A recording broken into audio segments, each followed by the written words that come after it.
வணக்கம். இன்று 2025ஆம் ஆண்டு மாசி மாதம் 8ஆம் நாள் வியாழக்கிழமை.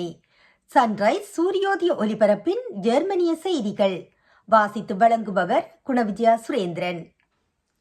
ஏஆர்டி தேர்தல் அரங்கில் பெரிய கட்சிகளின் வேட்பாளர்கள் குடிமக்களின் கேள்விகளுக்கு பதிலளித்தனர்.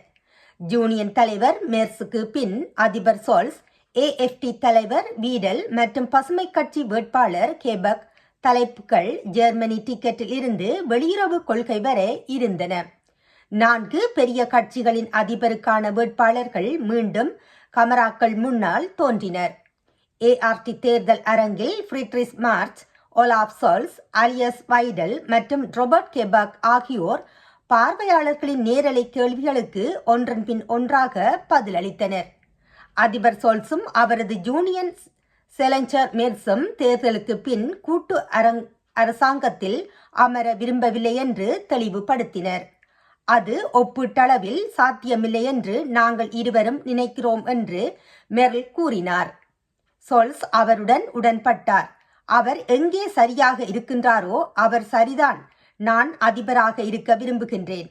அவர் அதிபராக இருக்க விரும்புகின்றார். இருவரும் மேடையில் சிறிது நேரம் நின்றபோது வார்த்தை பரிமாற்றம் ஏற்பட்டது. முதலில் மெர்ஸ் பார்வையாளர்களின் கேள்விகளுக்கு பதிலளித்தார். பின்னர் ஸ்கோல்ஸ், அதைத் தொடர்ந்து வீடல் மற்றும் இறுதியாக கெபக் தலைப்புகள் ஜெர்மனி டிக்கெட்டில் இருந்து ஓய்வூதிய கொள்கை மற்றும் வெளியுறவு கொள்கை வரை இருந்தன.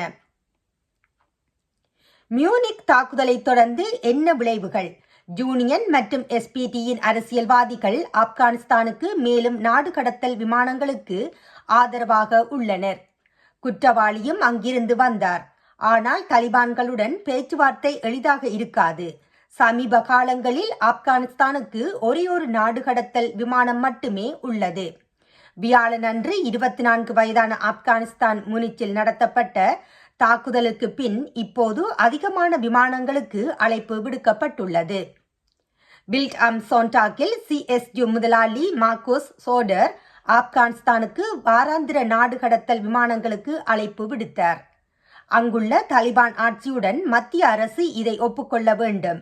முதலில் நமது நாட்டின் நலன்களை பிரதிநிதிப்படுத்த வேண்டும். அஸ்கா பென்பர்க் மற்றும் முனிச்சில் நடந்த தாக்குதல்களை சோடர் குறிப்பிட்டார். இவை இரண்டும் ஆப்கானிஸ்தார்களால் நடத்தப்பட்டவை என்று புலனாய்வு அதிகாரிகளின் கூற்று. ஆப்கானிஸ்தானில் இருந்து வருபவர்களுக்கு நுழைவு தடை விதிக்கவும் அவர்களுக்கு விசா வழங்குவதை நிறுத்தவும் சோடர் அழைப்பு விடுத்தார். இது போதும், ஜெர்மனிக்கு ஆப்கானிஸ்தானுக்கு அவசர திட்டம் தேவை என்று பவேரிய பிரதமர் கூறினார். பவேரியாவில் மட்டும் கிட்டத்தட்ட 2000 ஆப்கானிஸ்தானர்கள் நாட்டை விட்டு வெளியேற வேண்டிய கட்டாயத்தில் உள்ளனர். அவர்களில் கிட்டத்தட்ட 200 பேர் கடுமையான குற்றவாளிகள். கெஸ்ஸியின் பிரதம மந்திரி போரிஸ் ரைன் கடந்த ஆண்டு முதல் நாடு கடத்தும் விமானங்கள் எதுவும் இல்லை என்பது புரிந்து கொள்ள முடியாதது என்று கூறினார். நாங்கள் மத்திய அரசிடம் பலமுறை கேட்டோம், எந்த பதிலும் கிடைக்கவில்லை என்று அவர் பல்ட் அம் சோன்டாக்கிடம் கூறியுள்ளார். கனாஃப் தாக்குதலில் பாதிக்கப்பட்டவர்களின் உறவினர்கள் வலதுசாரி தீவிரவாத குற்றத்தை கையாளும் விதத்தில் ஏமாற்றம் அடைந்துள்ளனர்.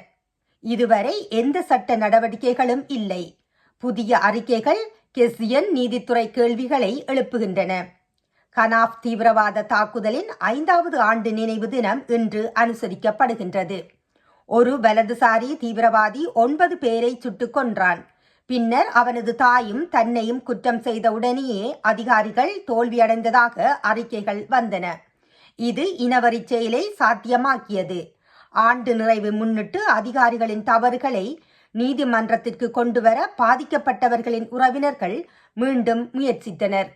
கொலை செய்யப்பட்ட விலி வியோரல் பானின் தந்தையான நிகுலெஸ்கு பான், கெனாஃபில் உள்ள அவசர அழைப்பு சரியாக வேலை செய்யாததால் உயர் பதவியில் உள்ள கெசியன் போலீஸ் அதிகாரிகளுக்கு எதிராக புகார் அளித்தார். குற்றம் நடந்த அன்று இரவு கனாஃப் கெசல்ஸ்டாட்டில் குற்றம் நடந்த இடத்திற்கு சென்றபோது குற்றவாளியை பின்தொடர்ந்த போது அவரது மகன் பலமுறை போலீஸை தொடர்ந்து கொள்ள முயன்றும் தோல்வியடைந்தார். சிறிது நேரத்தில் தனது காரில் சுடப்பட்டார். கம்சா குர்டோவிஸின் குடும்பத்தினர் மற்றொரு குற்ற புகாரையும் பதிவு செய்துள்ளனர். அரேனா பார் என்ற கடைசி குற்றம் நடந்த இடத்தில் அவசரகால வெளியேற்றத்தில் கவனம் செலுத்தப்படுகின்றது. அங்கு குற்றவாளி கம்சா குட்டோச் மற்றும் நேசர் கசாமி ஆகியோரை கொன்றார். அவர் முன்பு கோகான் குல்கேட்டின் பெர்காட் அன்வர் மற்றும் மெர்சிடிஸ் கிர்பாக்ஸை அருகிலுள்ள கியோஸ்கில் கொலை செய்துள்ளார் என்பது இங்கு குறிப்பிடத்தக்கது. இத்துடன் இன்றைய ஜெர்மன் செய்திகள் நிறைவு காண்கின்றது. மீண்டும் மற்றுமொரு செய்திகளுடன் சந்திக்கும் வரை நன்றி, வணக்கம்.